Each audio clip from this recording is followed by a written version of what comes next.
এই পৃথিবীর যে ক্ষত্রিয় যেই ভূমিতে থাক, যেই কর্তব্যরত থাক, সকালে বাড়ি হয়ে আসে রাখবে। আজ যদি না আসে কি হবে? সারা সভ্যতার বিনাশ হয়ে যাবে। কারণ এটা ক্ষত্রিয়ের দায়িত্ব। এ ব্রাহ্মণ বুঝবে না, শূদ্র বুঝবে না। ব্রাহ্মণ ভূতকাল বুঝে না, ভবিষ্যৎকাল বুঝে না, বর্তমান বুঝে না, বুঝবে না। যেহেতু বুঝে না, এ ব্রাহ্মণ কর্মহীন, যেহেতু বুদ্ধি নাই, সেই জন্য আমার কাজ হচ্ছে মা বিশ্বন্ধেহী, মা ও চারটা ভিক্ষা। তা ব্রাহ্মণের না ভূতে জ্ঞান নাই, ভবিষ্যৎ জ্ঞান নাই, কর্ম নাই, মার তা খাইবে কি? ওই জন্য সবসময় আমরা এইরকম মানছি। আর শূদ্রের ভূত জ্ঞান নাই, ভবিষ্যৎ জ্ঞান নাই, মানে অতীত কি হয়েছে আমরা জানে না, ভবিষ্যৎ কি করবে আমরা জানে না, বর্তমান জানে। সেই জন্য শূদ্রের যত কলিযুগ, যত ডিসকভারি আছে, যত মেশিন আছে, এই মেশিনের ভূত নাই, ভবিষ্যৎ নাই, ওর বর্তমান আছে।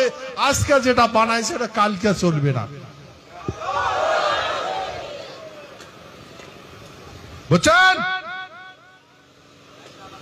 আজকে এই সূত্রে আজকে যেটা বানাইবে ওটা কালকের জন্য নয়, আর এটা চিরস্থায়ী থাকবে না।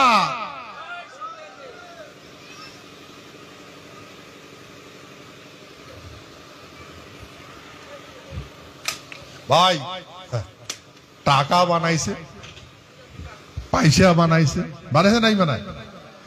এই টাকা পয়সা কালকে আজকে চলবে,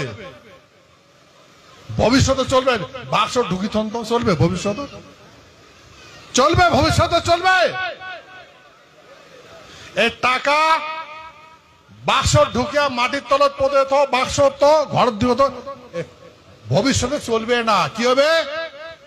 অকিত হয়ে যাবে, মূল্যহীন হয়ে যাবে, বুঝছেন? ভবিষ্যৎ মূল্যহীন হয়ে যাবে।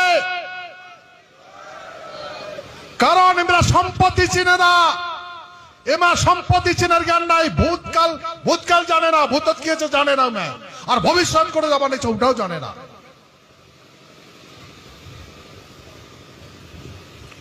এমা সম্পত্তি যদি ধরি রাখেন তাহলে আছে, ম্যাট্রিক টাকা আছে, ঢুকি তখন কালকে চলবে না, চলবে। কিন্তু আমার পূর্বপুরুষের অর্থ হীরা,